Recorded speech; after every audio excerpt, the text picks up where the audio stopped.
Patuloy pa rin ang patutsadahan ni na Vice President Sara Duterte at Senator Risa Hontiveros at maging si Representative Franz Castro. Lalong umiinit ang kanilang mga sagutan. Ayon kay VP Sara, wala na siyang natitirang respeto para kay Hontiveros at Castro. Do not respect Ms. Castro and Ms. Hontiveros. I have no respect for them. Pero ang buwelta naman ni Hontiveros ay hindi respeto ang kanyang hinihingi, kundi paliwanag sa confidential funds. Hindi ko kailangan na ang respect mo, VP Sara. Ang hinihingi ko sa iyo at ng taong bayan ay accountability. Kaya i-account nyo na lang kung para saan ang hinihingi nyong confidential funds. Kung hindi mo kayang irespeto ang mga katrabaho mo, irespeto mo man lang sana ang paggasta ng pera ng bayan. Higit 1 linggo na simula nang nag-hearing tungkol sa confidential funds, pero mas marami ka pang patutsada kaysa sa paliwanag. Nag-ugat ang patutsadahan sa pagbusisi ni Hontiveros at Castro sa gastos na 125 million pesos na confidential funds ni VP Sara. Galing ang pera sa contingent fund ng Office of the President na inilipat sa OVP. Pagkatapos ng mga pagdinig ng Senado at Kamara, sa isang official statement idinaan ni VP Sara ang patutsada niya kina Hontiveros at Castro. Iginiit ni Hontiveros na hindi naman masamang magtanong kung papaanong ginastos ang pera ng bayan. Aniya, hindi special ang OVP. Trabaho lang, walang drama. Akala ko ba, VP Sara, the OVP can live without confidential funds? Bakit parang pinapawisan na yata kayo dyan? Budget hearing pa lang. Lahat naman ng ahensya naglalabas ng proposed budget. Hindi kayo special. If you're so confident about those confidential funds, then defend them publicly. Napakababa na yata ng standards ng OVP. Gagawin mo lang ang trabaho mo amusing na agad.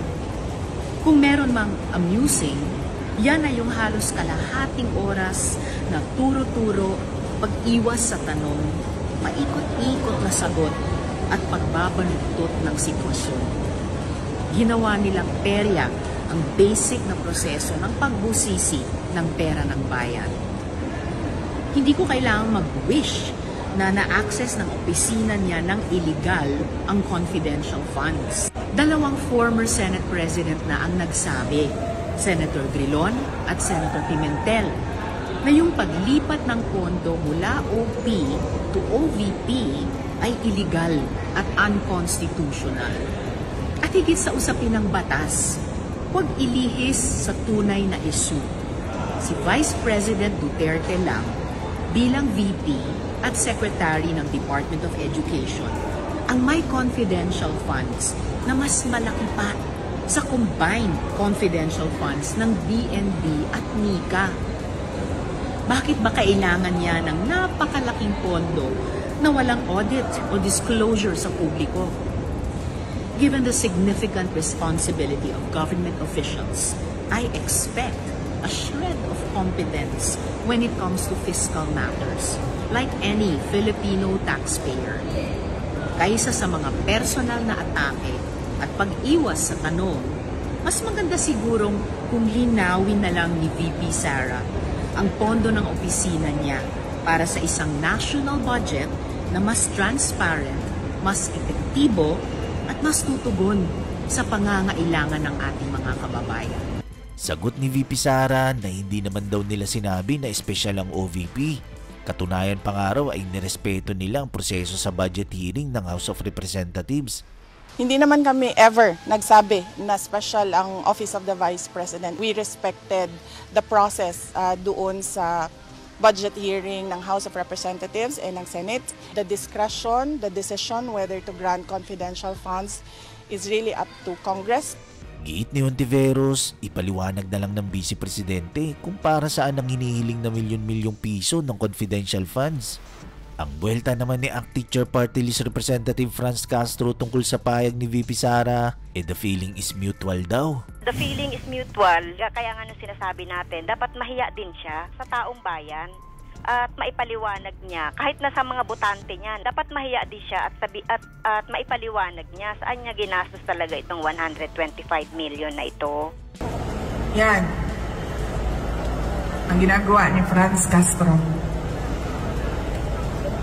Sige lang sila atake, sige sila atake. Tuloy-tuloy pa rin yung atake nila in the hopes that yung lie, the lie that they are peddling, that I did something wrong, would take stock sa utak ng mga tao. Yan yung ginagawa nila. And then pag tinatanong sila, oh, but you took out words doon sa batas. You took out words doon sa batas and you interpret it this way. Sabi nila, huwag niyo na basahin yung 3 words dyan. Basta makinig lang kayo sa interpretation namin. Yan ang ginagawa ni Franz Castro. Ngayon, at ng buong Makabayan Bloc.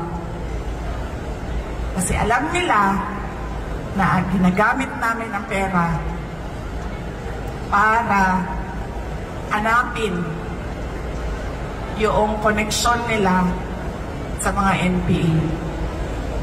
Tapos sasabihin ni Franz Castro, oh, tingnan nyo, kulang ng 2 million ang enrollment ng DepEd.